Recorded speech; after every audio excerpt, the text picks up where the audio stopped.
like I say, shout out to all the brothers and sisters out there in social media land. This is indeed a great day to be alive. We should find a way to rejoice and be glad in it.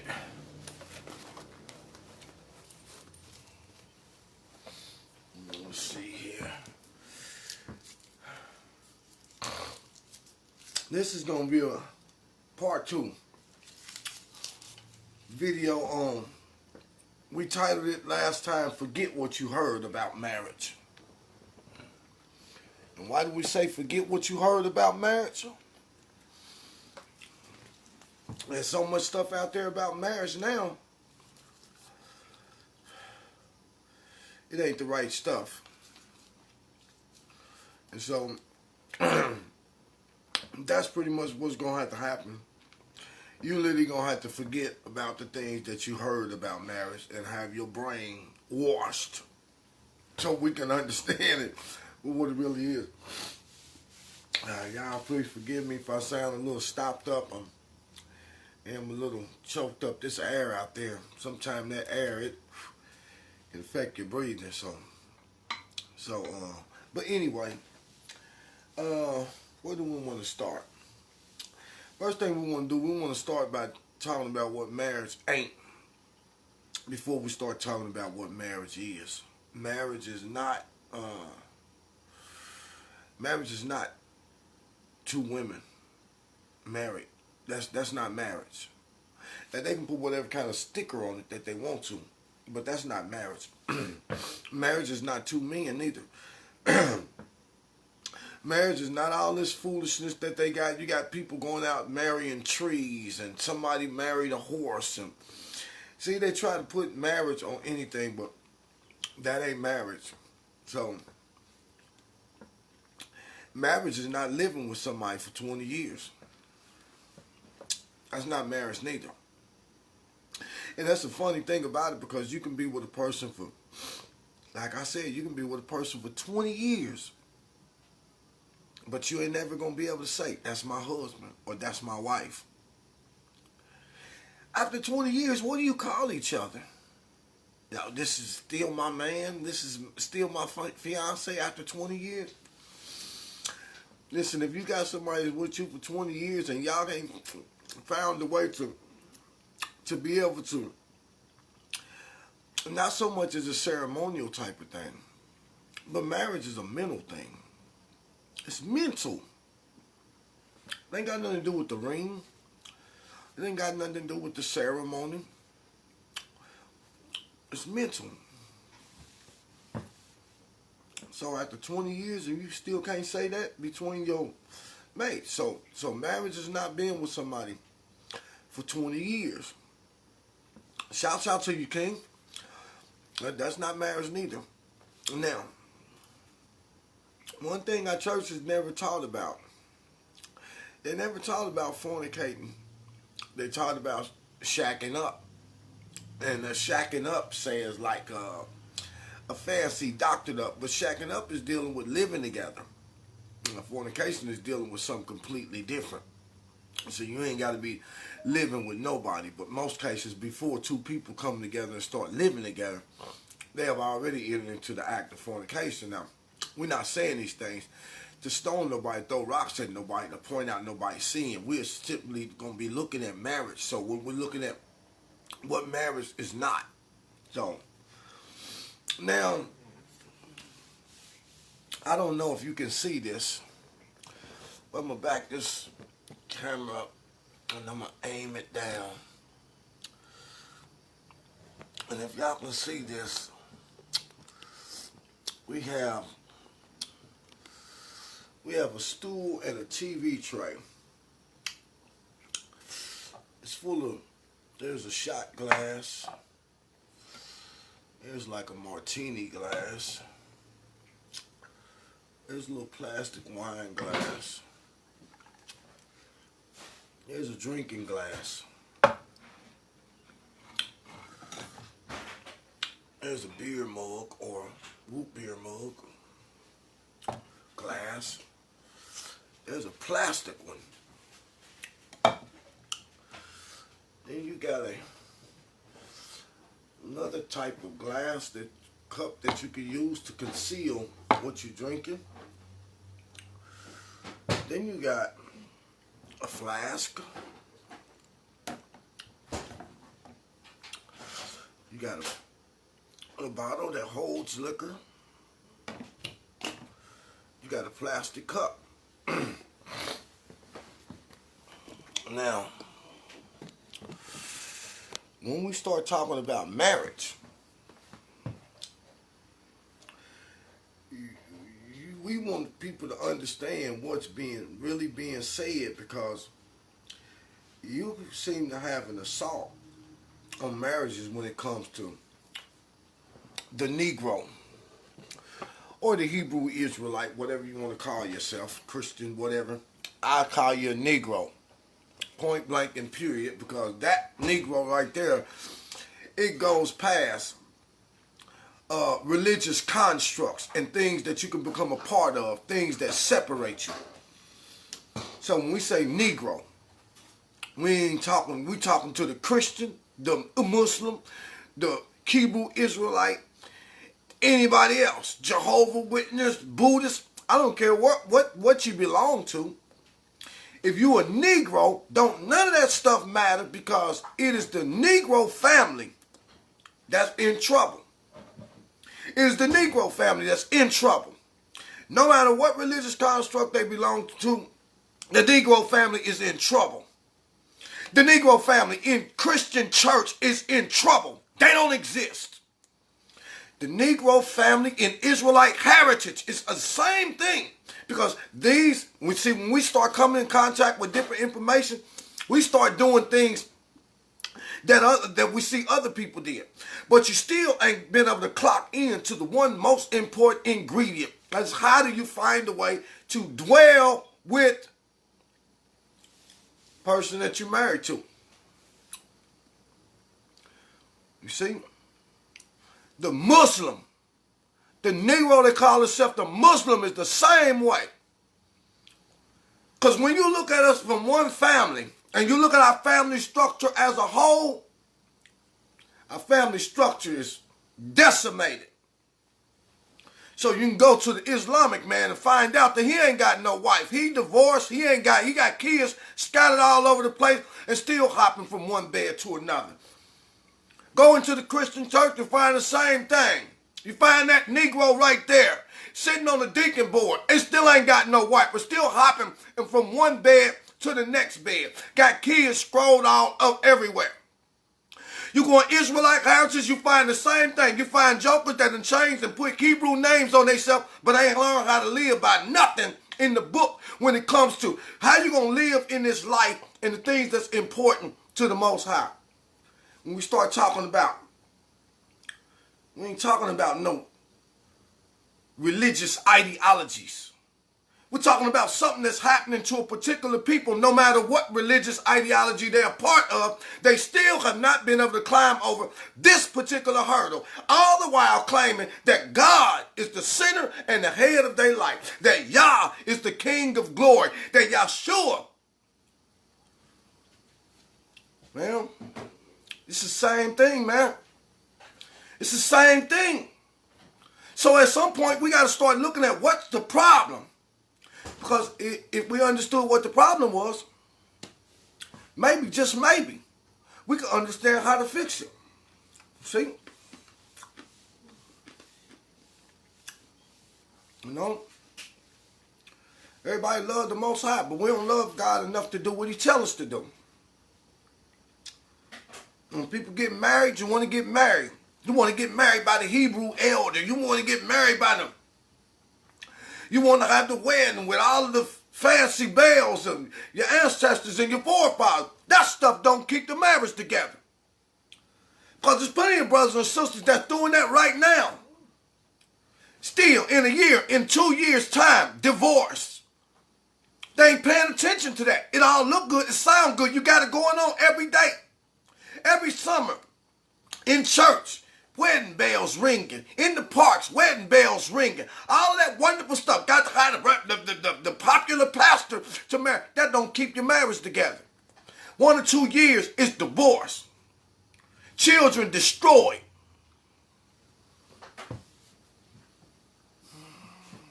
It's the same thing, man. Over and over and over and over again. You know? And the reason why it's serious to me is because I am one that marries people. That marries people. You could, how can you go to a man that marries people and then go to another man that divorces the people that are married? Do you think that that's what the Most High originally intended when he's dealing with marriage? He said, what God put together, man cannot put asunder. Man cannot put it away. You may think that you're dissolving or resolving something, but you ain't dissolved or you ain't resolved anything. Not in the eyes of the Most High. It comes as an indictment against you. Because when we start talking about marriage, I tell people all the time that we, the preacher, know something that you don't know. That's why we ask you these things. Do you promise that you're going to do this, and that you're going to do that, and that you're going to do this, and that you're going to do this? Good, bad, up, down, in, out, crooked, straight, right, wrong. You promise you going to be there to go through these vicissitudes together? So help you God? And they always say, I do, I do, I do. Well, I wonder what makes them say I do. Could it be the fact that before they got to the place of marriage, they had already entered into fornication, and that their thought process is now being controlled by something other than what it's supposed to be controlled by? Because the women say, I do, I do. The men say, I do, I do. And the preacher knowing full well, what you see today is going to change tomorrow. And we ask these questions because we want an upfront commitment that come hell or high water. When you see these things take place, then you're going to do what you said you was going to do. And you didn't say you was going to do it to me. You said you was going to do it as long as God helped you. And so now your accountability was now transferred into the hands of the Most High. And see, when people want to get divorced, they don't come to the preacher that married them. They don't even want to deal with the one that married them, even though we let them know right out the gate, you giving me a right to meddle in your business anytime I see your marriage not going where it should be going. You are giving, I have a God-given right to jump in there and meddle with you and remind you not only of what God said, but remind you of what you told God you was going to do. So they avoid the preacher at all costs. They'll stay far away from him. You let brothers and sisters start falling apart in their marriages. They'll stay far away from the preacher. They'll run, tuck their tail, and run clean across the country to stay away from the one that they made those vows to. But you didn't make the vows to me.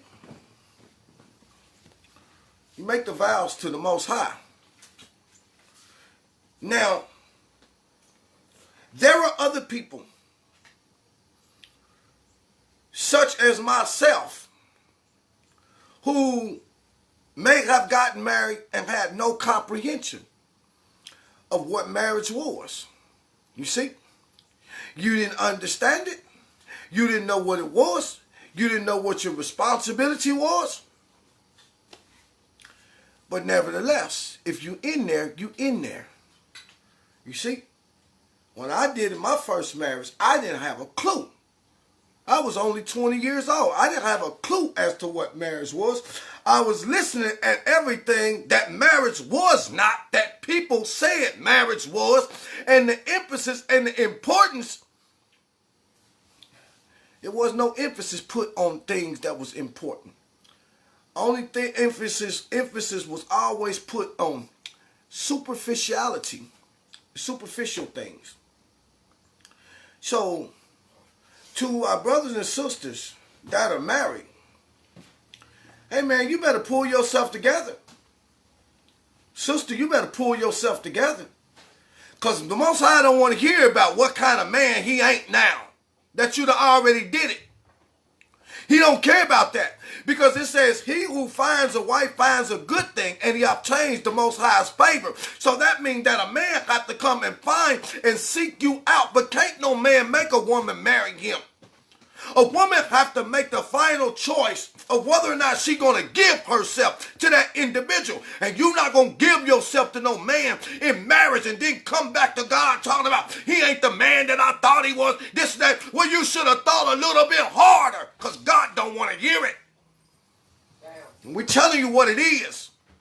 Because these families going to have to start standing again. Otherwise, don't even talk to me. I don't want to hear nothing that you got to say, period. You ain't got the stamina and the strength to fight the thing that's coming against your home and your marriage. Don't tell me nothing about your faith, nothing about what you believe. I don't want to hear it.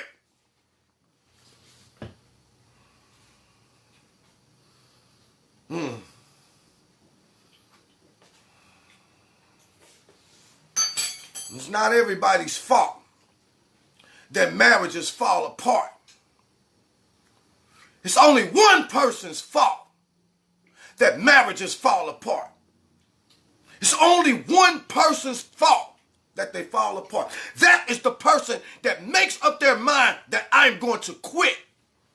I can't do this no more. It's too much. It's too hard to handle. Never mind the fact that you said that you was able to handle it as long as God helped you. And you gonna tell me that you got God's help right there at your disposal, and you don't want it. That's how marriages fall apart. That's how they fall apart. Because just because somebody don't do or operate in their life like another person operates, that's no reason for a person to get to a place to where they say they want to quit. That's the time that you get to fight. That's the time that you get to draw strength off the Most High. Those are the times. So what we want to do is we want to show some brothers and sisters how to be able to maneuver when it comes to dealing with these things. Because when you really start looking at marriage through the eyes of the Most High, then your comprehension, your level of comprehension and understanding of marriage, it will go through the roof. You'll see all of the wonderful things. You'll see, listen, I'm welcoming the challenges as they come. Let's go here. Let's pick up the scripture. Shouts out to y'all among you. But I'm telling you, brothers and sisters, y'all talking all that noise. You jokers out here, my Hebrew Israelite, don't come to me with that nonsense.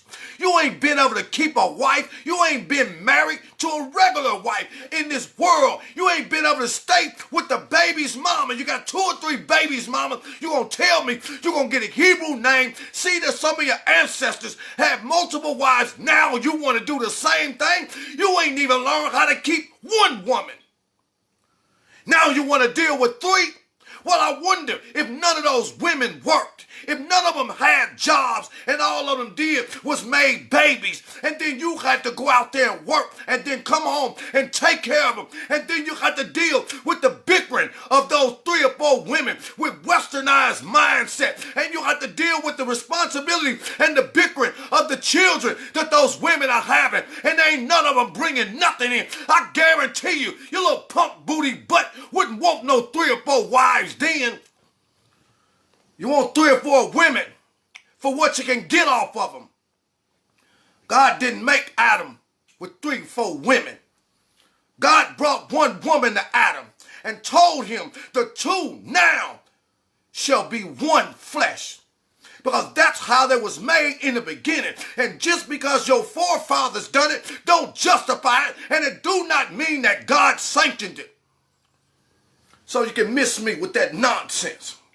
And I ain't judging nobody, but don't step up here talking that nonsense when you know that you've been guilty, when you know you got children out there that you ain't even dealt with. You know you don't even want to pay child support for the previous women that you'd have had, and now you're going to take the Bible and try to justify the foolishness in your life and make yourself out to be something righteous while operating wickedly and then deceiving many young brothers in the process.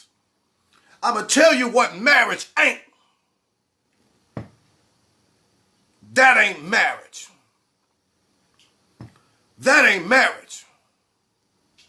And I know about the stories of Elkanah, Hannah, and Peninnah. We know that Hannah was a barren woman. Peninnah was a baby-making machine. We know that Hannah was a woman of a sorrowful spirit. We know that Hannah was a wife of Elkanah, and he had 2 wives. And we know that he gave Hannah a double portion because the Lord had closed up her womb. But what you don't know is you don't understand how he came to assume the responsibility for Hannah. You're not going to tell me nothing about Abraham. Some little young buck on Facebook gonna try to tell me something about Abraham, and I checked him and said, well, first off, you got to understand that Abraham never had 2 wives. Abraham loved Sarah. He loved his wife. He never had. Hagar was never Abraham's wife. Hagar was Sarah's handmaid, and Abraham had no desire to go in and lay with her. And I told him, maybe you need to go and sit down, young man, and go back and read the story again. And he came back talking reckless as all get out because these brothers done twisted his mind frame on multiple wives. I tell you something. I know one way that you can transform, you can challenge, or you can test any brothers with this part.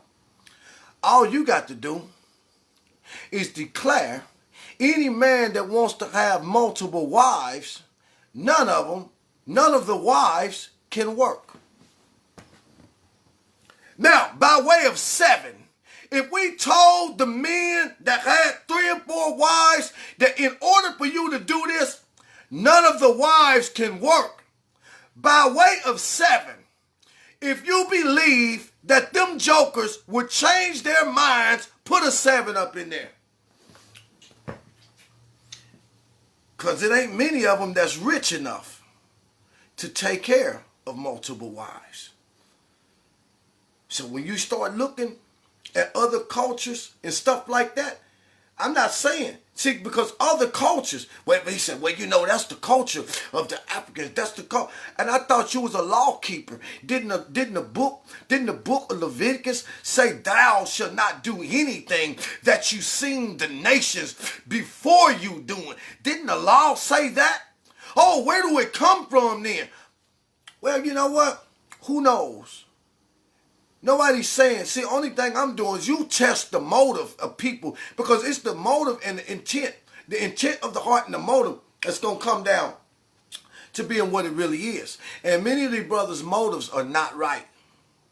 And they're making it seem like you can take the Bible and justify this. Well, you know what? We can go all through that when we start dealing with marriage. We can go all the way down through there when we start dealing with marriage. You see? Because back then, we're talking about the nation of Israel being birthed into existence.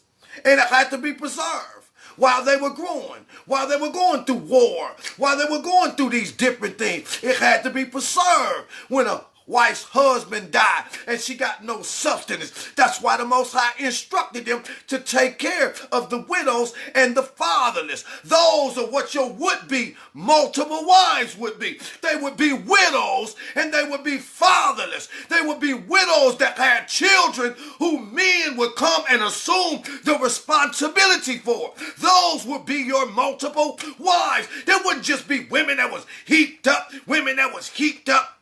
No. they would be like Naomi and Ruth as they walked back from Moab and came in to what was, even though Naomi's husband was gone, her sons were gone. And even though her sons were gone, her daughter-in-law, Ruth, decided to come with her. Wherever you go, I'll go. Your God will be my God. And even though the sons are gone, she still remained with her mother-in-law. You see, but the customs of Israel said, okay, now the next of kin is responsible. But the sons are already gone. And even though the sons are gone, the next of kin continues to go through the culture and fall on Boaz, who would now assume the responsibility of Ruth and now would take her on for himself, because the women had to be cared for and the names of the son had to continue to perpetuate themselves down through the generation. This is the generations of the sons of Noah. This is the generation of the sons of Adam. This is the generation of Yeshua HaMashiach. The name had to keep perpetuating itself. There was a purpose for these particular things. But everything that people call marriage, don't you get it confused. It ain't marriage at all. Ain't no homosexual gonna come and tell me that they married. Oh, you might be bumping uglies together, but you can get out of here with that marriage stuff, because God made marriage, and God don't sanction this. Ain't no two lesbians gonna tell me that they married. I mean, you might tell me that you married, but guess what? I can tell you right now, I'm the wrong person that you want to tell that. Because if you ever tell me that, then now I got to tell you something different. See? So I was dealing with one of my customers the other day. And I said, well, yeah, you know, I know you are. You the lady that got married. And so while I was there, I said, well, now at least you got a husband now to help you share some of this responsibility. She said, no, you don't understand. I said, no, what you mean I don't understand? She said, I don't have a husband. I said, oh, you got a wife. She said, she said, no. I said, well, it got to be a husband, though. She said, no, you just don't understand. I said, you know what? You right. But here's the thing. I don't think you understand. You see, you ain't married. See, what you doing is something completely different. Something heaped up by this world and by the kingdom of darkness. You ain't married. You can't classify that as marriage. You can't fit into the marriage category. Ain't it amazing how you can have two fags that can get married and stay together for 50 years, but you can't get a man, a Negro man and a Negro woman to be able to do it? Ain't it funny how you can take two sisters that they can start bumping uglies and stay married, all them, but you can't get a man and a woman to stay married? Oh, ain't that something? Ain't that something? Oh man, that's something. Ain't that something, sweetie? Yeah. Something I don't deal with. Sweetie, tell people the truth. Tell them the truth. Tell these women the truth. Do you always like me? No. I love you always, but it's days that I just don't like you. And it's not that I don't like you. I may not like what you're saying or what you're doing, but I love you. That don't take away. You ain't gonna like me every day.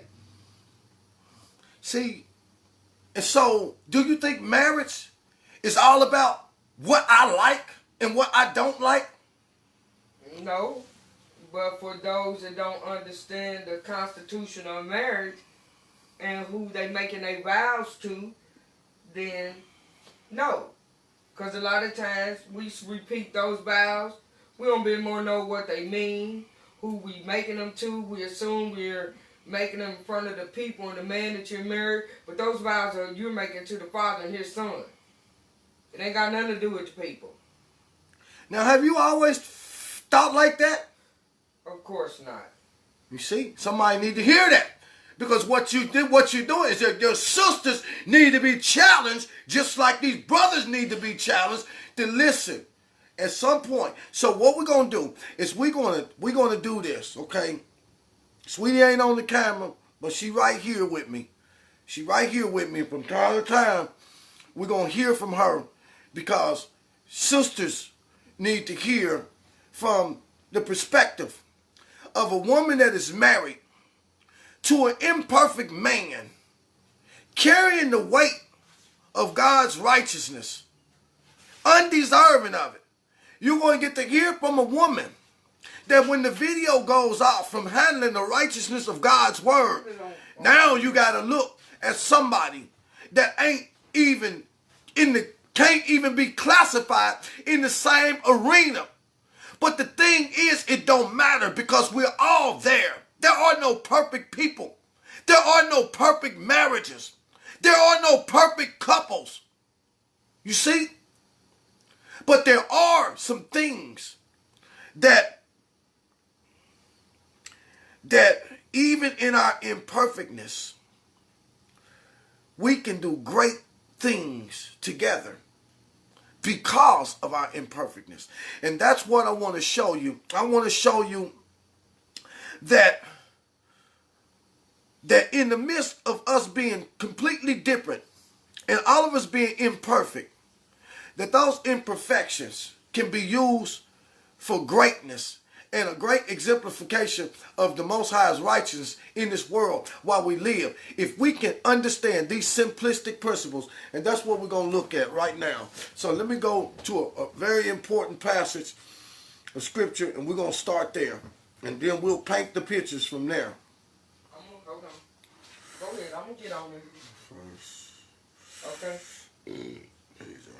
Because they may not just want to hear my voice. I just wanted to eat my food and stuff. Okay.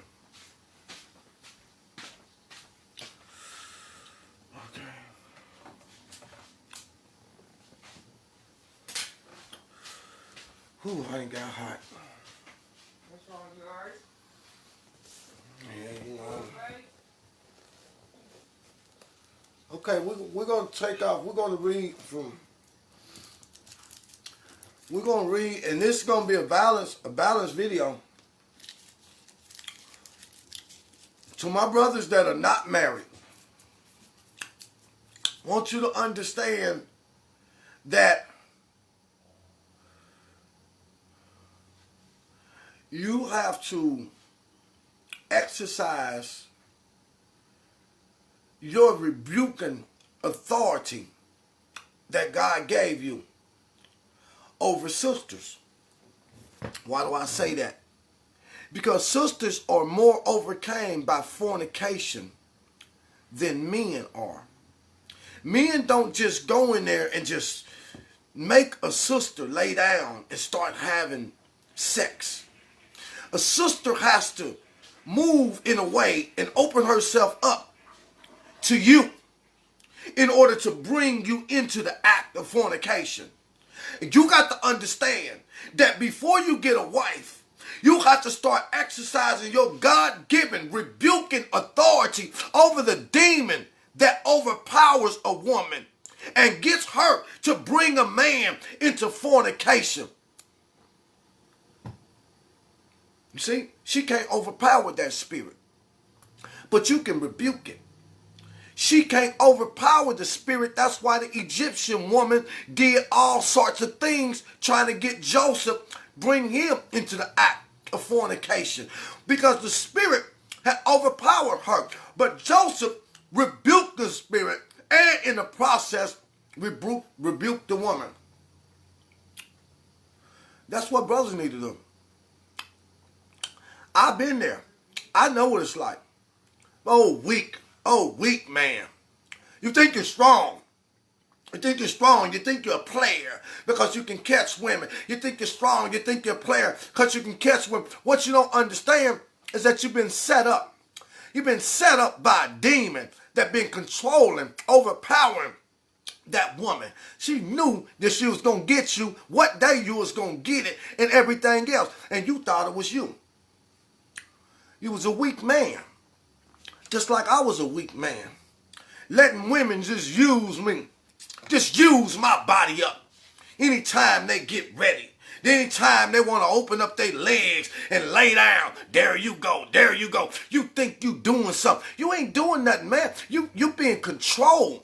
You're being deceived by a demon that have overpowered your sister when you should be standing up, being a man, understanding that you ain't supposed to be fornicating, and don't allow your sister to do it. Stand up and rebuke that spirit that is in her and tell her how righteous she is, how much woman she is, that she's too much woman. She's fearfully and marvelously made, created in God's image. She got too much going on for her to be controlled like that. That's what a man's supposed to do. That's what a man's supposed to do. I know what I'm talking about. That's what a man's supposed to do. And many times we start talking like this, and brothers, he a hater. I ain't no hater. I'm a hater of unrighteousness. Even in my own life, I can see the unrighteousness, and I hate it in me, so I hate it in you too. And because I know what God's word said, I'll show you what God's word said, and see if you'll call him a hater too. I'm glad Elder Amaniel's on the line, because it was Elder Amaniel that gave me this as a young man.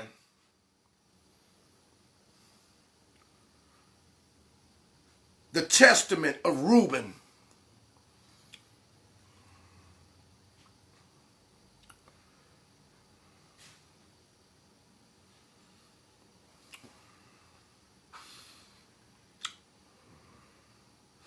And you think that I'm kind of excited? I don't know whether to be angry, whether to be heartbroken, but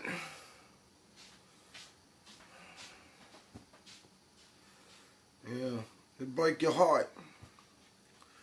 You see the love in two people's eyes when you're standing there. And you know, you see all of these things and you hopeful. And then as soon as trouble comes, you know, you like, what? Well, I thought you said. And when you see it happen over and over to the people that stood before you, I'm not talking about one person, one couple. I'm not talking about one couple. I'm talking about when you start seeing 4 and 5 couples that you done put together, that you done married, that you done encouraged, that you done gave a marching papers to go and exemplify God's righteousness in this world. When you see 4 or 5 of them ready to give up, ready to quit, don't understand who they turning their back on. Ain't me. You ain't turning your back on your mate. You're turning your back on the one that you promised that you would do these things for. And what you don't know is that your life is going to go on a downhill spiral from there. Because you're trying to make a decision based on what you think is right for you. And you ain't thinking about the consequences of whether or not it's going to be right for everybody else. When you're talking about looking at it, and you try to reach out and talk to them, and then they run from you. Because they already know. They come to a place to where they can have a made up mind that they want to give up. That I quit. Well, can you imagine what the one that you went across the country feel like? Can you imagine what the one that you were smiling, that you brought into your home to be with your children and to meet your family? Can you imagine what the one that told you up front he had a right to get in your business if you didn't do right? Can you imagine what that one feels like? To see what he knew was a great thing being done. Can you imagine what that one feel like? Can you hear me now?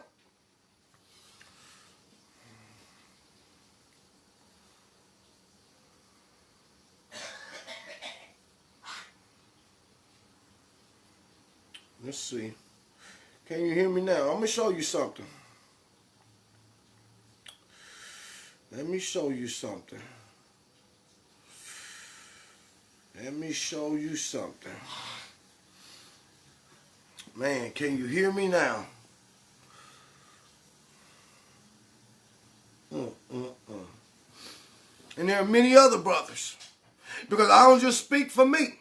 I speak for any preacher, any pastor that have stood before couples and married them and said, do you promise to do these things so long as God help you? And any preacher, any pastor that have ever asked these people these questions, if you have ever been in that situation, we're speaking for them too. Because there's wives that I want to get married in church. But when the marriage start having problems, you won't take your butt back to church for the answer. You won't go to the preacher for the answer. You won't call the elder to get the answer and see what God would say about a thing. Oh, now, all of a sudden, you draw your own conclusion. Well, why you didn't just go marry yourself? Why you didn't go and do it like that? Why you didn't go do it like that in the first place? Let's see, Testament of Reuben. Let's see, we're going to go to chapter 2. Now, for my brothers who would call me a hater, but I tell you that you're weak every time you end up in another woman's bed. You're weak because you have succumbed to a demon that have overpowered your sister. And you are weak because you are controlled by your hormones, and you should be able to stand up and rebuke that spirit of fornication and deliver your sister. But you're weak because the only thing you care about is who you can empty your garbage in.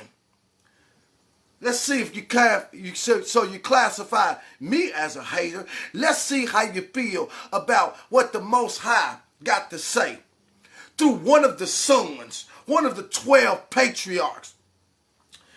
Pay no attention, therefore, my children, to the beauty of women, nor set your mind on their affairs, but walk righteous, walk in singleness of heart, in the fear of the Lord, and expend labor on good works and on study and on your flocks until the Lord gives you a wife whom he will, that you suffer not as I did. He said, listen, don't pay no attention to no beauty of a woman. He said, now you don't pay no attention. I don't care how beautiful a woman is. You don't pay no attention to her. You live your life in a singleness of heart, focusing on your own life, focusing on what you're going to do with your career, focusing on your house, focusing on your car, focusing on the things that you need to do until God gives you a wife. He said, and the reason why I'm telling you this is so that you don't suffer like I did. You know how many brothers are suffering right now? Like Reuben did? Suffering right now. 3-4 kids, like 3-4 different babies' mama. Ain't got no money. Can't even have their own house. Can't have nothing nice because they got child support coming out of their check, going 3 or 4 different places. It ain't even that much money right out the gate, but they don't get none of it because now you got all that, all that's a result of fornication. And so they suffer, and then they mad at the women, and then they mad at the world. But at the end of the day, it's your own fault because you was the weak one. If you understood this instruction that's in the book, you could have went a different way. And that's just like many of us. We never had the proper instruction, so we made the mistakes. But you can make the mistake. That don't mean that you got to stay there. All you got to do is have a change of mind. When you see what the word telling you to do, and you change your mind and start doing it, then it can be different. And that's the same thing with the married couples. The marriage didn't just get messed up. When you see how it got messed up, and you see what it takes to fix it, you can unmess it up just like it got messed up. You can unmess it if you're willing. But sometimes people ain't willing. Now, listen at what Reuben has to say. And the lesson that Reuben is trying to teach. Because this lesson that Reuben is trying to teach is what marriage is not. When you can understand what marriage is not, now you have a comprehension of what marriage is. So let's listen to the lesson that Reuben have to learn, because Reuben went against the grain of what marriage was supposed to be. and he fell as a victim. Now he comes back to teach his children what marriage is not, so that they don't fall as victims. For until my father's death, I had not boldness to look in his face or to speak to any of my brothers because of the reproach. Even until now, my conscience causes me anguish on the account of my impiety. And yet my father comforted me much, and he prayed for me unto the Lord, that the anger of the Lord might pass from me, even as the Lord showed. And thenceforth until now I have been on my guard and have sinned not. Therefore I say, my children, I say unto you, observe all the things whatsoever I command you, and ye shall not sin. See, Reuben fell into the sin of sleeping with his father's wife. He fell into the sin and was overpowered by a demon that was overpowering that woman, and he fell into that. He said, and from the time that I was the young man that made that sin all the way into my old age, I ain't never been able to look my father in my face or look my brothers in my face. He said, but my father had forgiven me and prayed to the Most High on my behalf that he will have mercy on me. He said, but you know what? Because of what I did. You see, there are some things that we dealing with when we deal sexuality. Hey, man, there's some things you can do. They don't get undone. Somebody got AIDS right now. Somebody got AIDS right now. Somebody got herpes right now. Somebody got gonorrhea right now. Somebody got something right now. It's going to linger on. It's going to be around to the day that they die because of their impiety. That spirit of fornication. And if you don't understand what it is, you don't understand what you're dealing with. And you don't understand it overpowering a woman, you keep falling victim to it. And you go back and tell your boys, oh yeah, I had her. No, you ain't had her. You ain't had her. The demon had you. Because that is not, it's outside of marriage. Hebrews 13th chapter, 4th verse says marriage is honorable in all and the bed is undefiled. If marriage is honorable and the bed is undefiled, then that means anything outside of marriage, the bed is defiled. And that if something is defiled, that means that it's of the kingdom of darkness. That means that it's a demon. That means that it's not real. That means that it's going to have some adverse damaging effects on your life because that's not marriage. Now, Reuben is giving his brothers instruction. It says, for a pit unto the soul is the sin of fornication. For a pit unto the soul is the sin of fornication. We didn't know that. We didn't know that. So you got brothers that's Hebrew Israelites that's not married, that's climbing in and out of some woman's bed and out here on the street with bullhorns, splitting out word. They don't even understand that the fornication have brought them, their soul, into a pit, and they can't even see God's righteousness. That's why they do what they do. It is without effect. You can't even see God's righteousness. That's what fornication do. It separates us from the Most High. So, brothers, you know, you got to get some control over your hormones. Got to get some control. When we start talking to men about going into abstinence, they look at us like we crazy. Well, I know why you can't go into abstinence, because you're a weak man. You're a weak man. And ministry work and marriage is gangster work. It's built for gangsters. Everybody can't do it. Everybody can't do it. Everybody can't do it. It's gangster work. It's gangster. Everybody talking about they gangsters. They gangsters. You out here killing each other. You gangster. You ain't no gangster. You're a punk. You're a punk. A real gangster deal with life. He deal with things that come into life. He deal with it no matter what it is. He ain't dodging no train wreck. I'm going to deal with it. My brother, I got to deal with it. My sister, I got to deal with it. My wife, I got to deal with it. My job, I got to deal with it. My brothers in ministry, I got to deal with. The preacher, I got to deal with. The pastor, I got to deal with. The electric company, the boss, the city official, the politicians, I got to deal with. Real men don't dodge train wrecks. We gangsters, we deal with what we got to deal with. I ain't going to kill nobody. What I got to kill you for? That don't make me no gangster. What make me a gangster is when I can come and deal with you as a brother and help you to see something that you don't see. That's what a gangster is. We deal with it. So, back to this.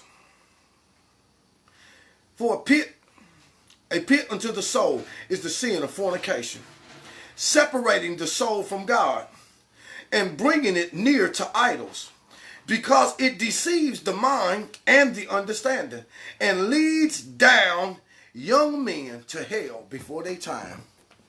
You see, when you having sex, you fornicating, you've been deceived, brother. You can't even see God. You got the Bible right there. You walking with brothers that's quoting the scripture, but you've been deceived. Your soul is in the pit because of what you're doing. And see, it's bringing you into a place. See, it's deceiving your mind. Fornication deceives a man's mind. That's why before a young man ever have a sexual encounter, he have all these hopes and all these dreams of what he want to do with his life and this and that and the other, and everything is centered around him and he feeling good about himself. And guess what? Soon as he allow himself to be deceived by fornicating and let some woman bring him into fornication, now all that he was thinking is gone.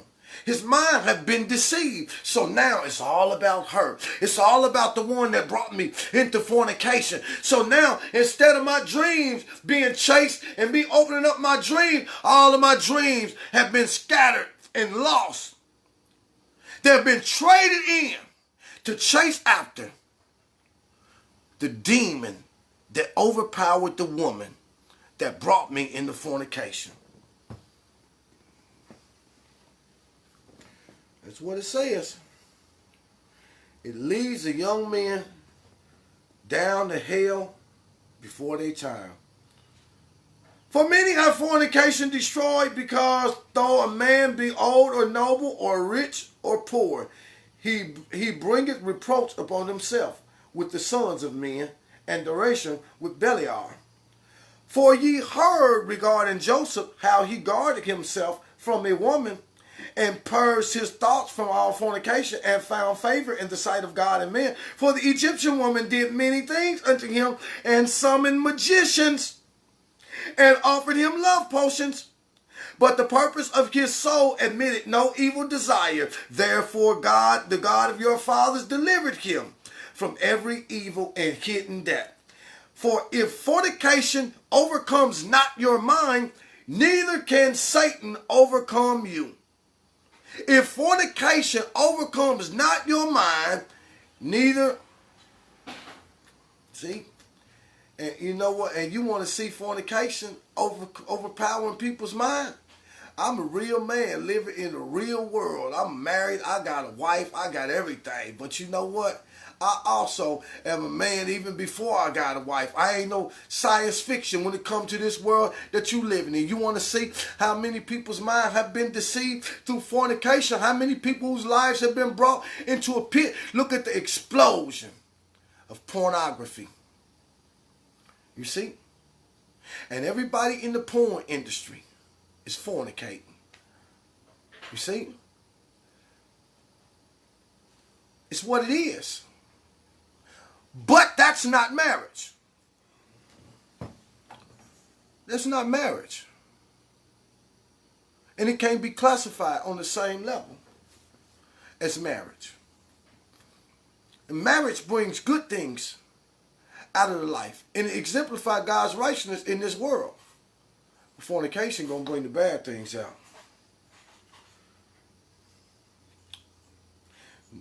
No power or strength. It says here you go. It says, For fornication overcomes not your mind, neither can Satan overcome you. For evil are women, my children, and since they have no power or strength over man, they use wiles by outward attractions that they may draw him to themselves. And whom they cannot bewitch by outward attractions, him they overcome by craft. You see that? Now you know the purpose for them. Be not taken by their eyelids. Now you know the purpose for them. Victoria's Secret's push-up bras. Now you know the purpose for all of the things that's dealing with outward attraction. It said, these women that desire to bring a man into fornication are evil. And the reason that they're evil is because they're being overpowered by a spirit of lust. It says, for evil are women, my children, since they have no power or strength over man. That means that they can't just make a man lay down with them. They use wiles. That means that they move into places of deceit and deception. They use wiles by outward attraction. That means that they know that they can't just make a man lay down with them. They can't just make a man lay down with them. So they use outward wiles, which is deceits of outward attraction. So that's why, you know, when women getting ready and to go out and stuff like that, they using these wiles of outward attraction to captivate a man's attention. They use wiles by outward attraction that they may draw him to themselves. And when they cannot bewitch him by outward attraction, when the outward attractions don't work, because there was a man, he don't care how fine you are, he ain't interested. You see? When outward attractions don't work, him they'll overcome by craft. So they'll find other kind of crafty ways to overcome a man and bring him into fornication. He said, moreover, concerning them, the angel of the Lord told me and taught me that women are overcome by the spirit of fornication more than men. And in their heart they plot against men, and by means of their adornment they deceive first the man's mind, and by the glance of the eyes they instill the poison. And then through the accomplished act they take him as a captive.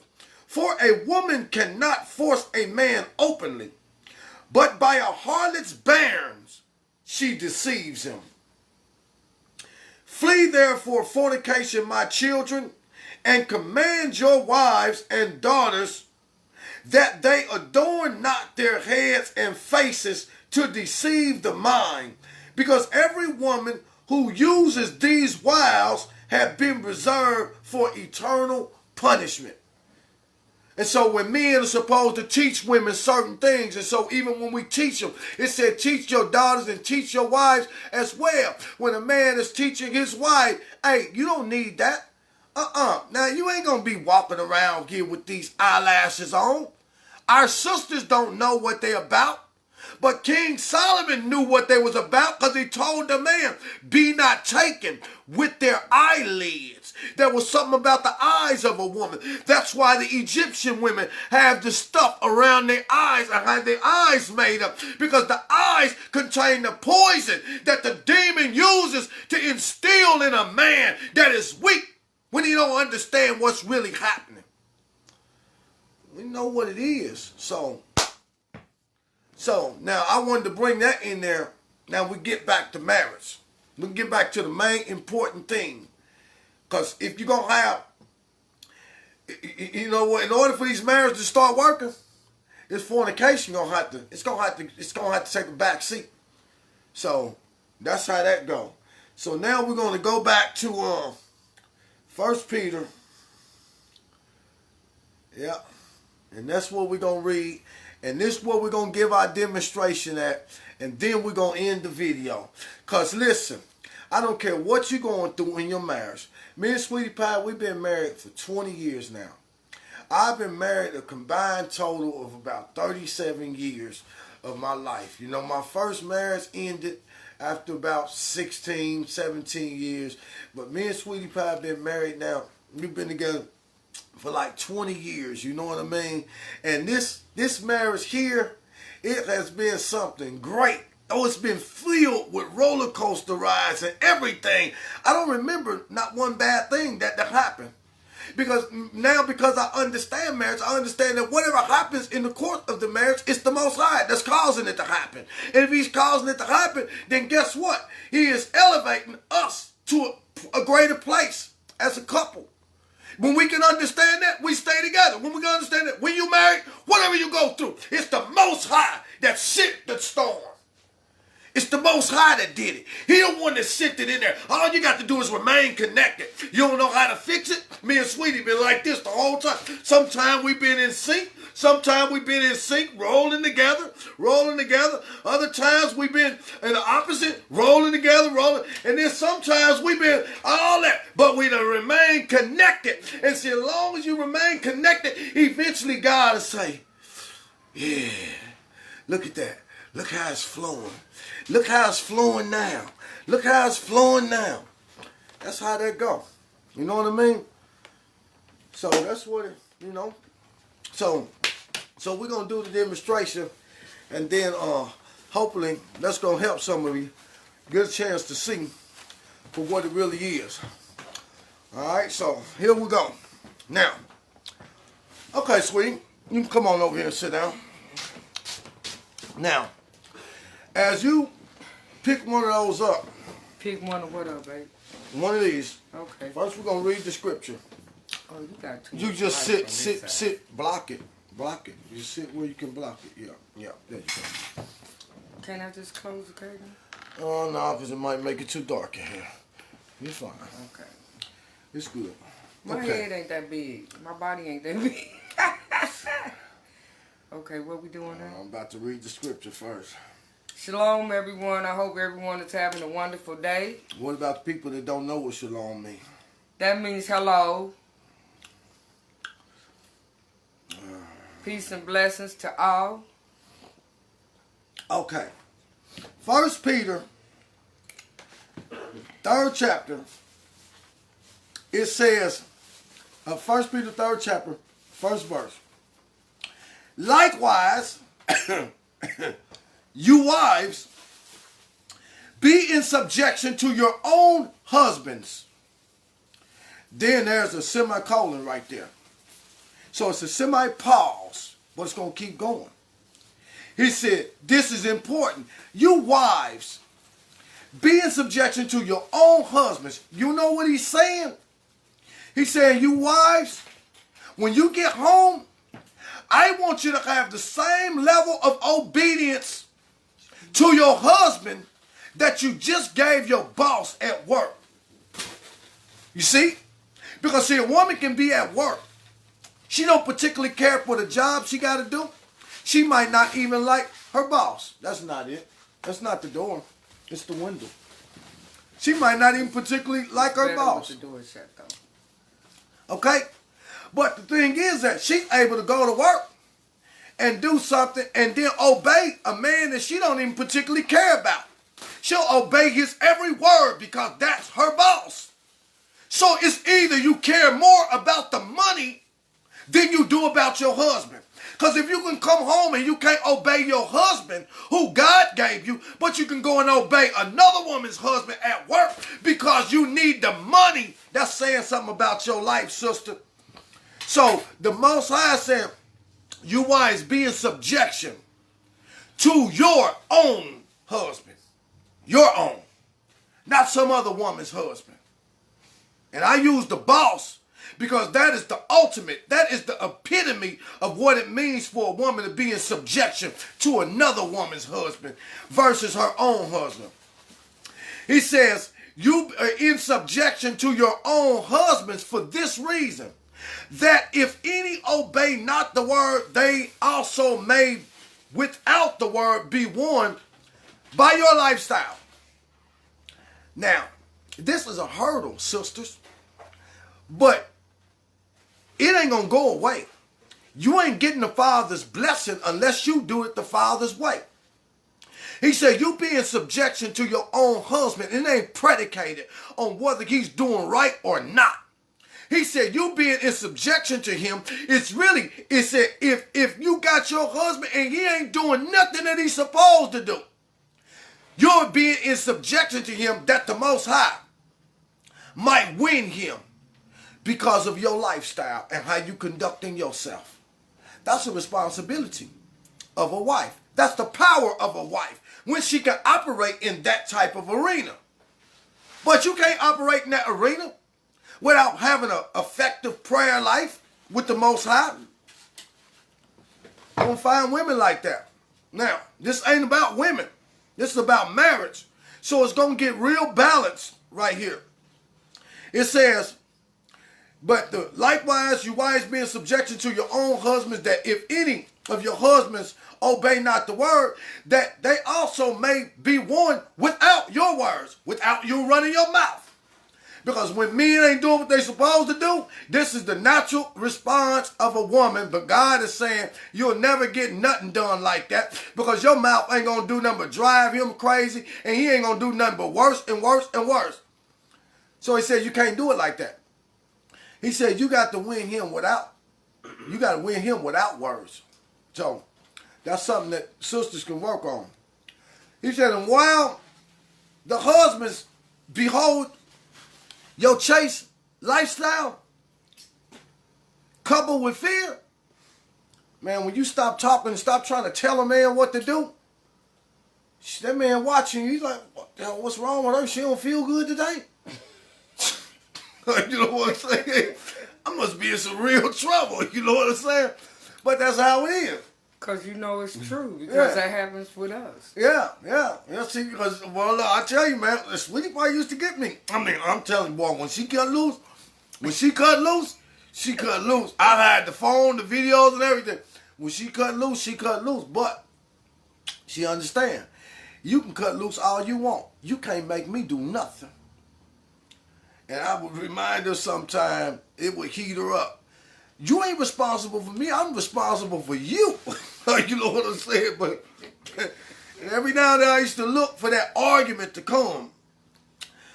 But sometimes that argument never will come. And she'd be quiet. And I'm like, damn, you all right, baby? Is everything okay? Well, that goes along with what women used to say. You get more milk with honey. So basically, when we as women just be quiet and go to the Father and put it in his hands, pray about it. Most men don't know what to do because they used to you rah. But when you're quiet, that allows them time to think about what was done and what was said and what's the meaning of this.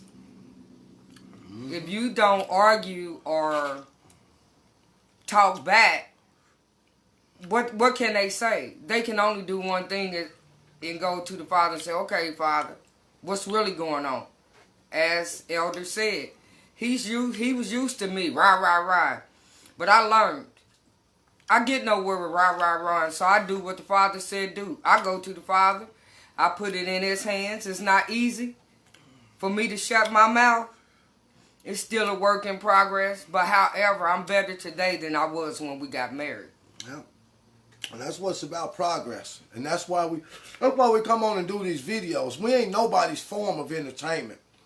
We do these videos because, you know what, we live in a real life. We know what it is trying to do what's right, trying to serve the Most High, and trying to live in this world without being looked upon as some type of religious nuts or people that can't go and enjoy life or whatnot. See, that's why we do these videos, because we don't want to have the same type of mindset that these crackerjack box pastors and churches out here then put people in to where they just ain't even real people. No, it ain't like that.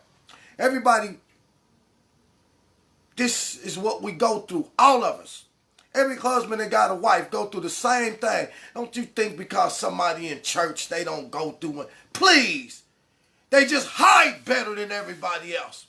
Only difference out here is that I ain't hiding from nobody. What you see is what you get. Like it, love it, take it or leave it. But I ain't gonna hide, and it's what it is. Okay, Now, I want to say something. go ahead. When you was talking about them vows. Okay, as for me, when we got married, we was in the Christian church at the time.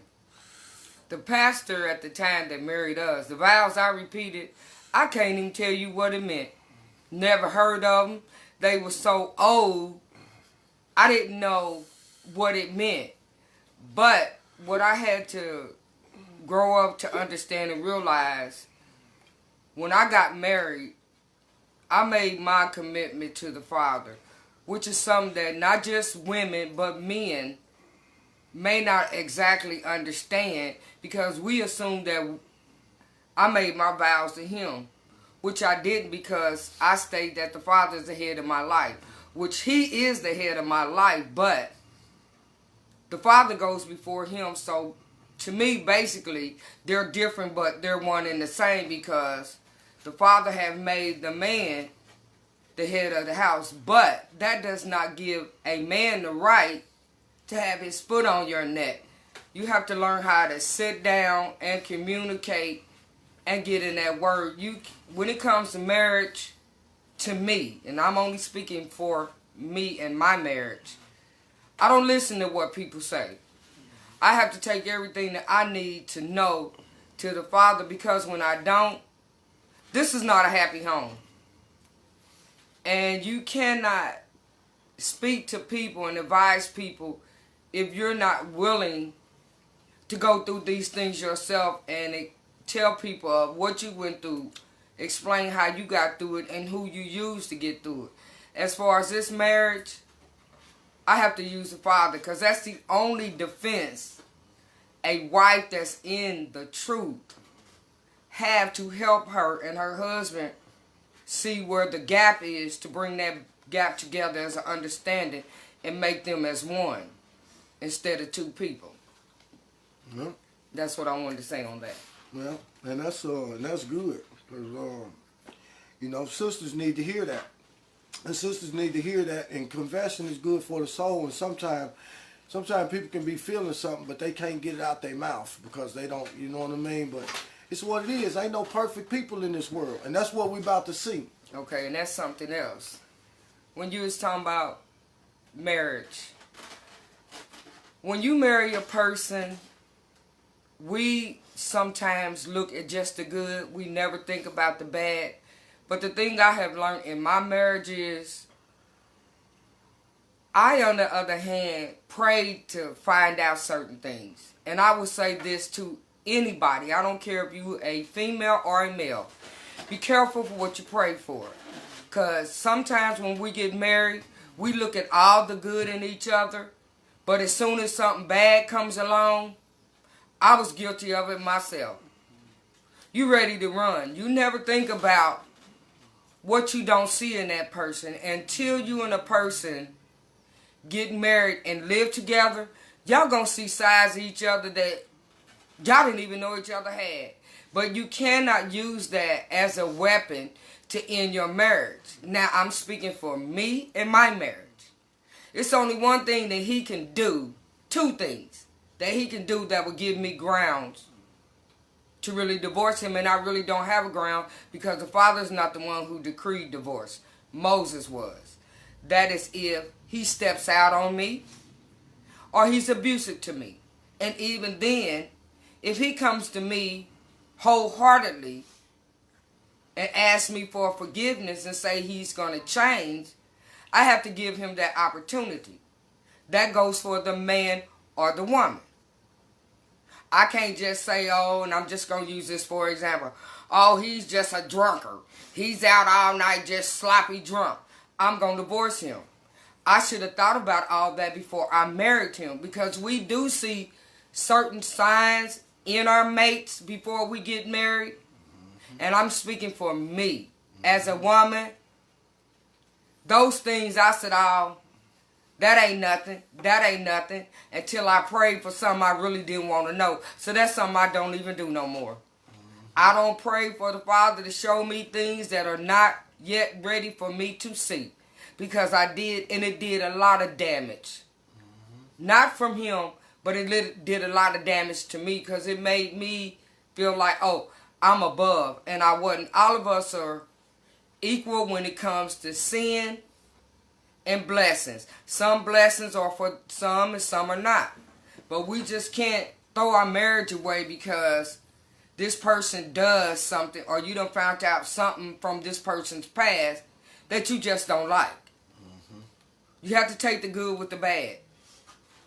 Yeah. Okay. Yeah. So she said, when she said I was about to throw a joke in there. She said, there were two ways that he can get away from me, and that's one if he step out on me, or if he start being abusive. I was gonna say, well, how about I just throw the Hebrew Israelite excuse out there, multiple wives scenario. I'm gonna tell you like I told him.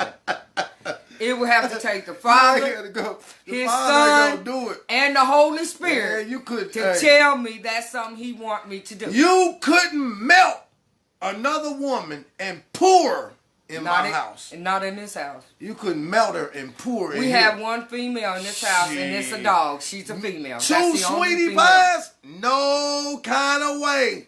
Oh, you're not going to find two of them. I got a son. And I don't knock people and I don't stone them. I let them do their thing. It's like if you doing what you're doing and you doing righteous and you work and you according to your convictions, the Most High Sanctuary, I got a son. He got multiple wives.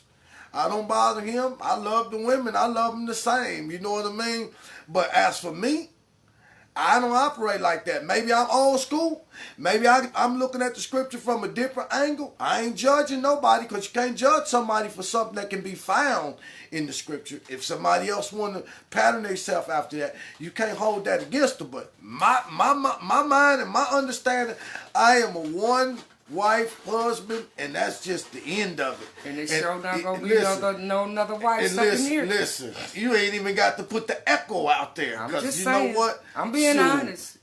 you know I got to be honest. You ain't got to put the echo out there. Oh, I'm going to put it out there. You couldn't give me another you. And 9 out of 10 times, look, anything that comes in after this one, the headache gonna intensify. Let me tell you something, baby. When the Father made me, He broke the mold. It's I know only He broke the mold. I said anything that comes in here after you, the headache is gonna intensify. So, it ain't gonna be none after me because we doing life, baby. So here's the thing. So here's gonna be our example, okay? To our married couples, this is what we dealing with. This is what the Most High by His Spirit showed me in my brink of sleep, because that's where most of the stuff come when I be right on the edge of sleep. The Spirit start bringing things back. Whole sermons and conversations. I used to have to wake up and ask him, who is you talking to? Well, he sleep. Sure. Yeah, I be sleep. So I used to question him till I realized all he did was shut up, so I just said, okay, I'm just going to leave him alone. Our woman going to try to break into a man's dream. Hey. Our wife do, see, we really just like anybody else. You hear your man talking in your sleep, you wake up with a listening ear, you be listening. I dare him to say, listen, the man is dreaming. Dang. I'm guilty of it. I'm guilty of it because I want to know, okay, who you talking to? Because you sleep. Till one day I told her, I'm talking to you. Yes, and that like pushed me out. She said, who am I? I said, I'm talking to you, Dana. I was sleep and snoring. Sleep and snoring. But see, that's one of those things. You going to look for stuff that you shouldn't. Uh-huh. See, now, if he had said something else, I would have been in my feelings. I would have took something out on him that he didn't know he was doing because he was asleep. So that's one of those things I say about be careful what you look for. So this is the example that we're going to use, okay? Now, what we're going to do, let's bag the camera up a little bit. Let's see if we got the light more. Okay. My head ain't big enough to block all that light now, sweet. Okay. Come on now. All right. Okay. There you go. Okay. All right. So what we're going to do, right here, if you can see this. I'll hold it up. Let me read this first. Okay. It says, because we dealt with the wife, now it says, verse 7, likewise is balance. It's an equal playing field. the same thing that the Most High just gave them women to do, he said, likewise, the same way I'm telling them, likewise, this one I'm telling you. Likewise, you husbands, dwell with your wives according to knowledge, giving honor unto the wife as unto the weaker vessel. Now, now, what does that mean exactly? Giving honor unto your wife as the weaker vessel. I'll tell you what it means. It can mean the weaker vessel in the sense that physically she is not built with the same frame that a man is built with. That's correct. Okay? Now, that could be one thing.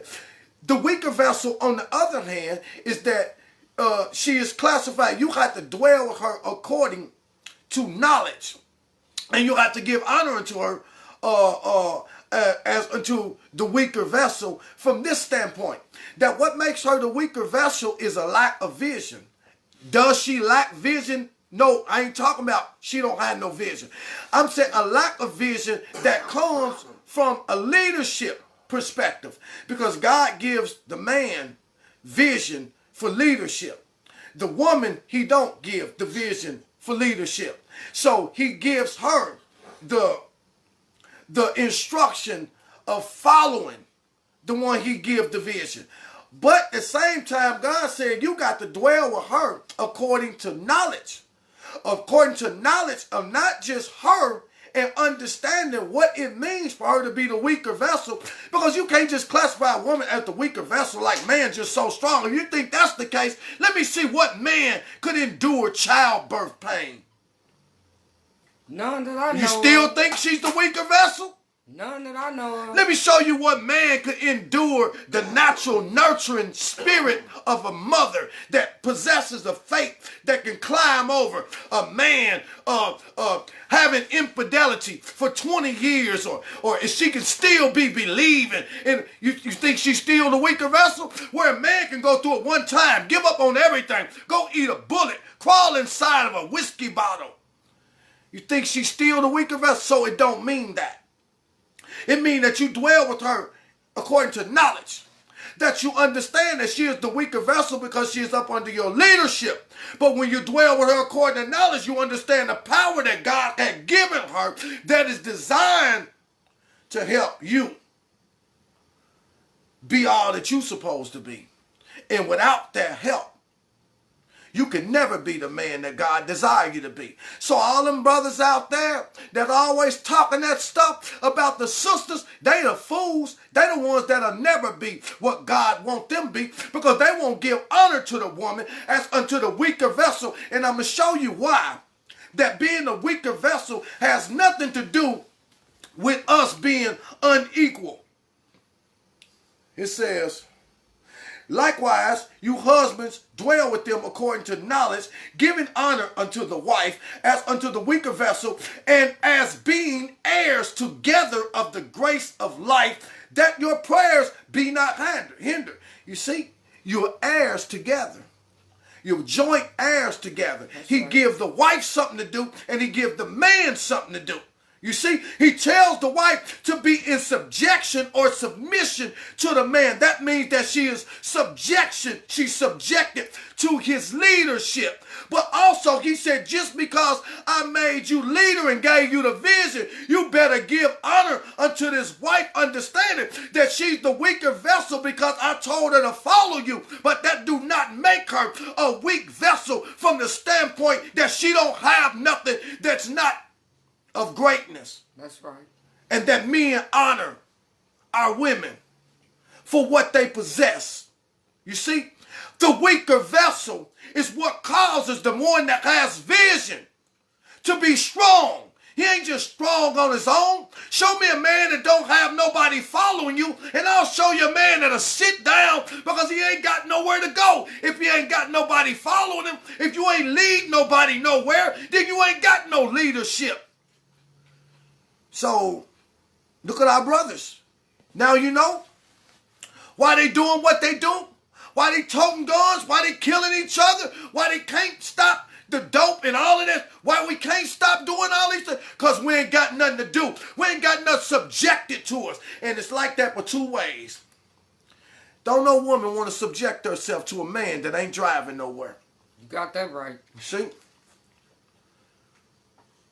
And that's what it is. And if a man ain't got no vision, you know, it's what it is, man. So God telling men the same thing. You give honor to your wife as the weaker vessel.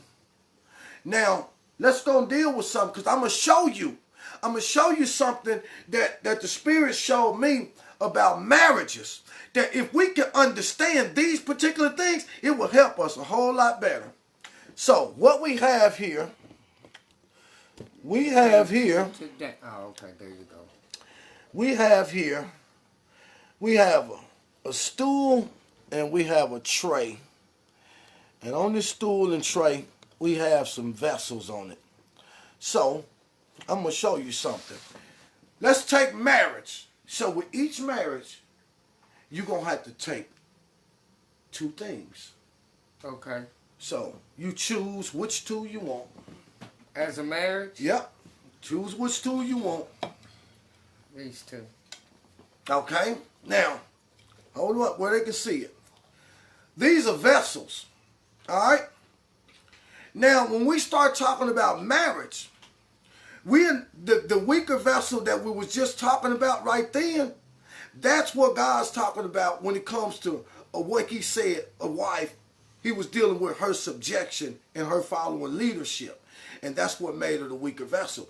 But in marriage, when you two join together, you both have to be able to recognize some things about each other. So you're dwelling with people according to knowledge. What's the difference between these two glasses? One. What are they called first? These are beer mugs. Okay, and what are the beer mugs for? To hold a drink, liquids. Okay, so why are they called beer mugs? Why do they specifically hold beer? Because that's what people choose to put in them, but... Okay, but one of the reasons why is that there's something significant about the fact that it's a beer mug. Because, for one, their beer mugs, they're the same, but I picked these two because it fits what he said.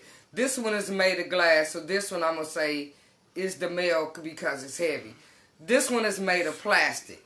So this glass is weaker than this glass. Well, that's a good analogy, but see, my thing is that you asking me to explain I understand. I'm saying that's a good analogy that you use, but what I'm saying is that they make a beer mug for a reason. Now, when you look at the bar, if we was at the bar and you got a beer in a mug, where are they going to get the mug from? Out of the ice, it's going to be frosty and cold. See, so this particular vessel was strictly built to go in ice so that when they came out and poured a beer in it, that the beer could remain cold.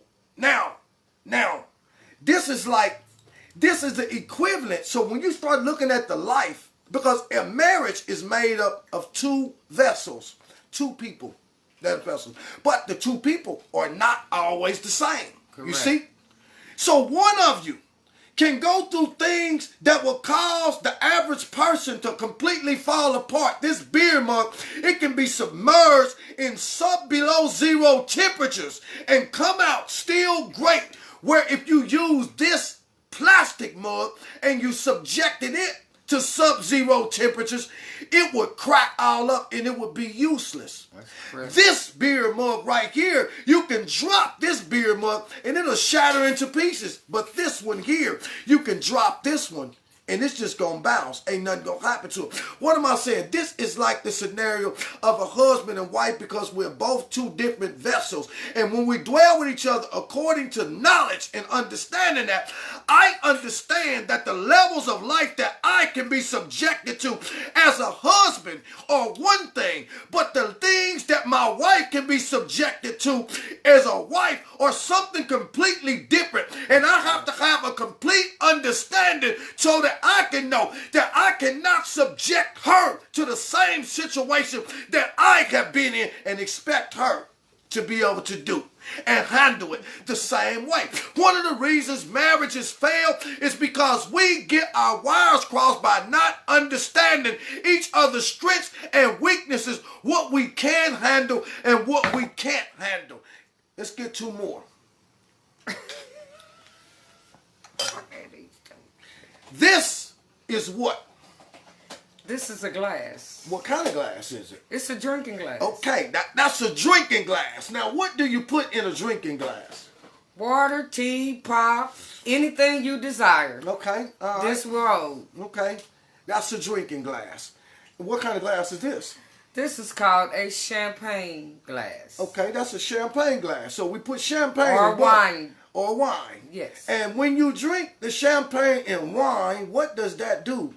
It holds it. Okay, I said when you drink it. What does it do to me? I said when you drink the champagne or wine, what does it do? It alternates your thought of thinking. You see, it makes you kind of bubbly, what they say. So, in essence, when you're dealing with marriage, you got a basic kind of person. So, I always learned that when you choose a mate, you had to choose somebody that had the same life's rhythm.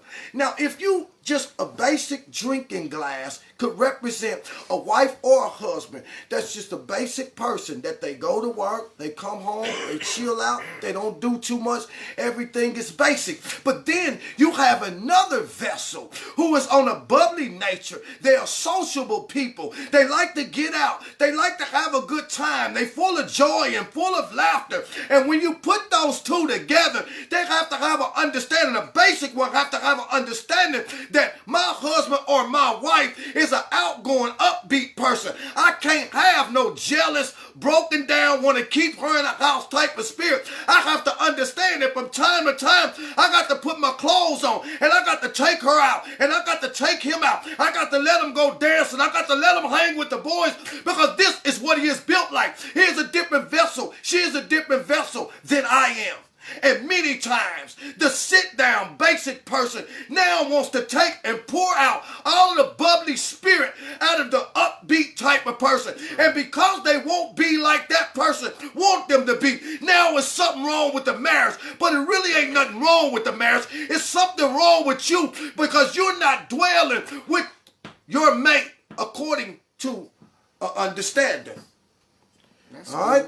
That's good. So you got the basic. And then you got the outgoing. And when you're a woman, you have to be aware of the type of man that you're choosing. If you know that you're an outgoing woman, you know you're an upbeat woman, you know that you got a good spirit, you come in contact, you can't get no jealous man. You can't go and settle down with no couch potato that don't want to do nothing, don't want to go nowhere. That'll make your life miserable. Well, I'm guilty of that too. Okay, so we have done these. Right. Now, men or women, because some things, some things we just learn. Everybody can't handle the same thing. Right. One thing my wife used to tell me all the time when we first got together, you remember? I told you a lot of things. What you used to say, babe, you know what? Everybody's not where you at. See? That's what she used to tell me. Everybody don't have the understanding that you have. Yep. The Father didn't give everybody the same. That's what she used to tell me. He didn't give me and you the same, but what he gave us is compatibility as to where he's an outgoing person and I'm really not. But it works for us, and sometimes it's hard for me. That's why y'all don't see me as often as y'all see him, because I believe that he put him out there and I am just his helpmate. So I feel like when the Father put it on me and it's my time, then I will get on videos. But otherwise than that, a lot of videos I don't get on because he doesn't give me at that time what I need to add to the video versus take from the video. So we did two. We did this one. My wife used to tell me all the time, hey babe, Everybody ain't where you at. Right. Everybody don't see things like you can't expect people to do the same thing or be the same way that you are. See, that was that. That was that. You got somebody that in a marriage that your wife, your husband, they don't understand what you understand. They don't see what you see. You got Hebrew brothers and sisters. Ain't no need to keep calling me if I don't answer. Now, you got Hebrew brothers and sisters coming to the faith. They've been Christians all their life. Now one of them done learned the truth about the Israelite. The other one ain't. Now you got the one that know the truth because this one don't get it. Now you got this one wanting to run off and leave. So we learned that through our knowledge of one another, we don't make each other subjected to our understanding of what we think. We also have to subject ourselves to their understanding in order to maintain balance and peace. You give people the freedom to be who they are. You cannot take the freedom away from the plastic mug to be plastic. And you cannot take the freedom away from the glass frosty mug to be what it's supposed to be. You cannot take the freedom away from the basic drinking glass or the basic person. The bubbly person can't call the basic person, oh, you just a couch potato, you dull, you bored, you don't want to do nothing. Can't do it. They're just gonna have to ring. They know you make they don't know. That gets on my.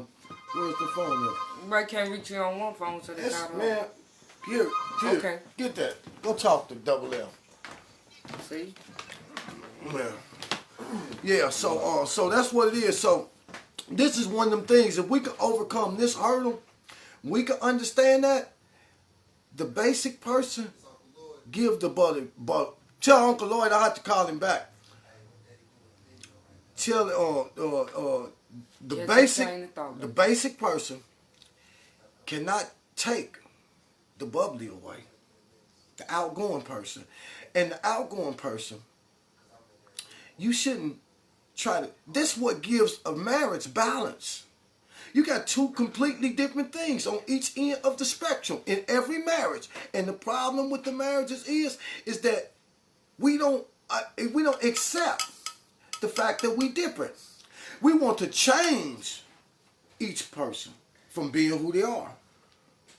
Okay, I kind of feel a little different than that. Mm-hmm. Go ahead. I don't think it's a matter of changing that person. I think it's a matter of you and that person coming together and realizing y'all's differences and see how you can make those two differences somehow meet in the middle. Just because you two are different do not mean you cannot meet in the middle. That's a part of growing up where there are some things a husband will have to change for his wife, and there are some things that the wife will have to change for the husband in order to meet in the middle, to still be your own individual, but still share the things that a marriage couple are supposed to share together. Mm-hmm. Okay, 2 more. Okay. 2 more? Yep. Babe, you and all these glasses. Yep. Okay. Yep. Okay, so what kind of glasses you got? Well, here again, I would call this the uppity glass. It's actually another shape of a wine glass. It's just uppity because it's pretty. It's got all this nice glitter and stuff on this. And this is just what you call a regular shot glass. Okay, so what's the glasses, the purpose of them? This is for you to have a one-shot drink. This one is for you to have a multiple fruity drinks. Okay, so basically, so if you put these 2 glasses in the category of marriage, what do you put in here? Well, if you want to put it in the category of marriage... No, I'm saying, okay, so the liquor that goes in this glass right here is classified as what? The strong liquor. Okay, it's strong. That means that in every marriage, you got somebody that's strong. They can digest some strong stuff. Somebody done been through the death all of their parents. Somebody done been through the loss of their children. Somebody done been through divorce. Somebody done been through some things in a marriage that causes them to be strong like whiskey, that they could just tolerate. The average person can't tolerate a shot of whiskey, can they? Oh, no. Try to get an average person a shot of whiskey. Hey, take that shot, you know. Average person can't do that. That's right. But somebody that has been exposed to that level of drinking can do it and don't even blink. Now, if you look at this from the standpoint of a marriage, there is somebody that has been through these things. And oftentimes, now you got this glass right here, which is like a martini or a glass or something like that. So let's just say, for instance, this is representing somebody who is excited and newly excited about being married. And this represents somebody who have been through divorce and all kind of pain. And now they are married. One have been there, one have not been there. And now you merging them together. I can tell you. Go ahead. Even though we're using these liquor glasses, the point of it is not the liquor. The point is to show you the difference. Okay, so like I said, this is what would be called a woman's fruity girly drink. This would be what you classify as a strong man. But you can bridge these two drinks together by adding your strong liquor with your fruity liquor and making a whole different. She said that like she was a bartender. And when you did that, it reminded me, I have seen them do that before. So the thing is that the reason why we're using these glasses is because we're going back to what Peter said, that we're dealing with vessels. Right. And you got to understand the difference in the vessel, the difference between the vessels that you're using. Now, two married couple, each one of us is a vessel. Then now we have to understand that each one of us are different. We are as different as a shot glass versus a martini glass. We are as different as a plastic mug versus a glass. You see, now we got more. No, we're not doing no more. Oh yeah, we are. Because you ain't running this video. I am. Here you got this. You got these two right here. Now, what do you think? What person in the marriage that you think this gonna represent? What does this vessel represent? What's the purpose of carrying your drink in a vessel like this? So your drink will be safe. It has a top on it. You can close it. No one can slip anything in here. Okay, so that's good. But now I'll tell you another reason why that people use stuff like this. It also hides what you're actually drinking. See, so slow. You got some married people. You got some marriages that hide stuff. You got some vessels that hide stuff. And then this one is a clear cup. You can't hide anything because it's very see-through. Then you got some people that's just totally transparent. They don't care about who's seeing what not. You know what I mean? And the person that's transparent, that's just downright truthful, he have an allergic reaction to somebody that he can't see. Because I need to know that you being honest with me. Every time I turn around, you hiding stuff. Where did $400 come from? I just stumbled across it and felt it in a shoe. What are you hiding money around here for? You know what I'm saying? So, but now, when you like this and you dwelling according to knowledge, you understand that as transparent as I am, I cannot expect my wife or my husband to be as transparent as I am. They might not come from me. They might come from a previous background to where people were stealing from them, where they couldn't trust the people that they was around. So they started hiding things. Right. I tell you something else about this. This is some more things that you can look at where transparency is concerned. You have some people that can pour out their self, that can confess. Some couples, in a couple, you have one that can confess. Hey, baby, you know what? I was wrong, baby. I'm sorry, you know. I need help with this. Can you help me out with this? And then you have another of the couples that don't confess. They keep everything bottled up on the inside of them. You see? Yep. And when you're a married couple, Each one of you are different. It's going to be the difference right there. You have to give each other the freedom to be the vessel that they are, dwelling with them according to that understanding and that knowledge. I know my wife, she don't talk that much, but you know what? As long as I'm paying attention to her, I can detect when something is wrong. You know what I mean? And even though she might keep it bottled up and don't say that much, you know what I mean? I got ways that I can go and love on her and let her know that it's going to be all right, or let him know that it's going to be all right. My husband, he don't talk that much. He don't share nothing with nobody, you know. He just keep it all to himself. And that just burns me up. And women are crazy with this. We need to talk. We need to have a... Don't no man want to talk about nothing. I don't want to talk. You... Go talk to yourself and leave me alone. I do not want to talk. Women love to talk. Men don't. So this could be some men right here. Hold on. That's not true. All women don't love to talk.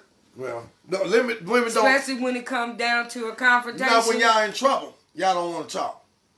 But when the man's in trouble, we can't shut you up. That's what you want to talk about everything then. You want to talk about it. And the reason why we don't like... We can deal with you if you can get to the point. That's why men don't like to talk. So understand it. When women say men don't want to hear them, well, no, my man don't want. I can't talk to him about. It's not that you can't talk to him. He's more than willing to listen to you if you could just get to the point. But you can't get. Women can't get to the point. You know, you'll tell a story about. Okay, what happened when babe, I was going to get you some new socks today, but you know what? I got, you know, and on my way to the store, somebody cut me off right here, and while I was right there in the middle of fussing at them, I seen sister such and such roll down the street. She said, "Hey, Dane." I said, "Hey, girl, how them kids doing?" Do you know what happened? Her son, Bobby, women get to talk, and they be to drift so far away from, and the only thing a man is saying, get to the point and let it be done with. But here's the thing. You can't do that because you have to allow that person to get out and express everything that they're trying to express. Mm-hmm. See, that's the difference in a man and a woman. As for men, y'all want to get straight to the point. Some women are like that. Some women are not. Women, for the most part, are built to where if they have a chance to open up and get out whatever's inside, they want to get it all out. Sometimes the issue is, like he said, "Oh Lord, this gonna be all day." But that still is a part of your marriage. That still is a part of your understanding. Because trust me, men can get up, yeah. We don't necessarily want to hear it. But as for me, and I'm speaking for me, to let him get his point, I have learned to sit there and say, "Okay, babe. Mm-hmm, babe. Yes, babe." And then once he get through, I just go and pray, and then I'm gone. So the reason why we're doing this is because it's like these are some of the things. These are the number one things that make marriages, our marriages anyway, fall apart. It seems like everybody understands these principles operate by except us. You know, white people, they don't have to agree with each other. You look at the world. The world is in total chaos. You know what I mean? But you know what? They managed to find enough agreement to stay focused on one common goal, keeping the world in wickedness. You know what I mean? So you look at the Hollywood entertainers, to the actors on TV, to the Democrats and the Republicans, and all that, and you look at all that infighting, but they found a way to stay connected when it comes to common ground of maintaining power over everybody else in this world. So you see, everybody else got this thing down pat, but we can't tolerate nothing because we want everything to be like we think it ought to be. And we don't even understand that we ourselves are imperfect vessels. So here you have another vessel. Now, what is this bottle used for? To put any liquids you want in there. Okay, so this bottle right here is responsible. So the end result of this bottle right here is going to be to do what? To empty it. Okay, and then so what you do is you filling everybody else's glass up, right? That is correct. So you have certain type of people in marriages, like such as myself, who seemingly pour in to people. True. You see? Now you have brothers and sisters that's in ministry that, you know what, but you might be married to somebody that's what's the word that you want to use for I don't want to use jealous, but it's another word. Possessive. Possessive. You might have somebody that's possessive. That you know what, that you got somebody that does this, and then you got somebody that's possessive, and it seemed like, you know what, you can't even have the freedom to do your service to the Most High that you desire to do because of your mate. You don't have freedom to do nothing. Yeah, because of your mate. You know, you can't. It's women out here that Women and men. Okay, I'm just using women and men. It's women or men out here that go to church and stuff like that, and their mates literally have an allergic reaction. They hate it. They hate it. I don't know why you're going up to that church. I don't know. Women the same way. Jealous. You thinking there's other women at the church that, you know, or other women, wherever it is that you're going, you know. It's just that possessive nature, you know what I mean? You got phone ringing all day long. And, man, I'm so glad that, I'm so glad that I don't have to deal with that part right there, boy. Every now and then, Sweetie Pie used to get mad at me. Yeah, well, you care more about them people on Facebook, did you? I said, come on, Sweetie Pie, that hurt. See, you get me sometimes. You gonna throw me up under the bus like that? No, I haven't throwing you up under the bus. I was just telling them every now and then you will hit me. Well, yeah, when you feel neglected. That's right. Mm-hmm. Because sometimes I do feel like, you know, you have so much time for everybody else that you don't have time for me, which is not true. It's just that I seem to want the time when it's time for him to devote that time somewhere else. Because after all, I am a woman. I do have feelings, and I do get to where I want him to myself. It's not often because I believe he's his own person. I'm my own person. I'm going to trust you to go out there and do what you're supposed to do. If you choose not to do that, then I will handle it accordingly. But me setting up, oh, we got to be like this, or where you going, how long you going to be there. He'll tell you, and anybody that knows him, how often I ring his phone. Now tell me, I know it's women. I know it's women, some brothers out there and some sisters out there struggling with that thing right there.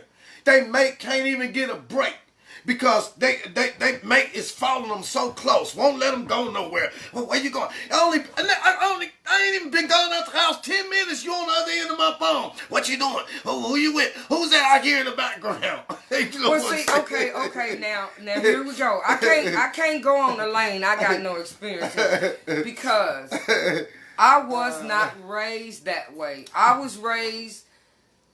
Each person is their own individual. Each person has to be accountable for what they do. Me sticking to him don't mean he ain't gonna go do the things that he been trying to do. He's just gonna figure out a sneakier way, a clever way to doing it. So when we met, he's an individual. I'm an individual. At that time, I was going out. I told him I gotta have my ladies' night, and he have his guys' night. I do that so he can have time to fellowship with the guys and do manly things, and I have time to be with the women and do girly things. Yep. What's up, Double L, boy? Where you going, boy? You been sharp. Can we finish this video? Come on in. Come on, baby. Yeah, that's all. Yeah, that's about it. So, basically, you have to trust one another. Like I said, I can't speak for the jealousy part because I've never been a really jealous type of woman. But don't get it twisted. I got a womanly sense, and I know when a woman is trying to get slick, and then I act accordingly. Well, so we just wanted to bring that out, and then, like I said, the focal point is on, the subjection. And then the likewise husbands have to dwell with our wives according to knowledge of them. We all have to live our lives together according to knowledge. You can't make people be what you want them to be. You understand what I'm saying? You have to accept people where they at, and then we build together from there. So, You know, we'll learn how to use those things that seem to be weaknesses. We learn how to use those things as strengths to build the thing up. But at all costs, we got to find a way to keep it together. So you got somebody, you go back in the drawing board, get in the closet and pray about it. Most High can wake you up out of your sleep dreaming about the husband you wanted to throw away yesterday. Wake you up out of your sleep dreaming about the wife you wanted to give up on yesterday. You know what I mean? It ain't over. Strengthen the things that are ready to die. And those things that are standing strong, let them continue to go out into the world and exemplify that righteousness so that our brothers and sisters can come out of this whole world of fornication and loneliness and isolation all by themselves and all of that. And let's get this, keep these marriages going. All right, peace and blessings on all of you. Peace and blessings. Have a wonderful day. Ready to get on there and look.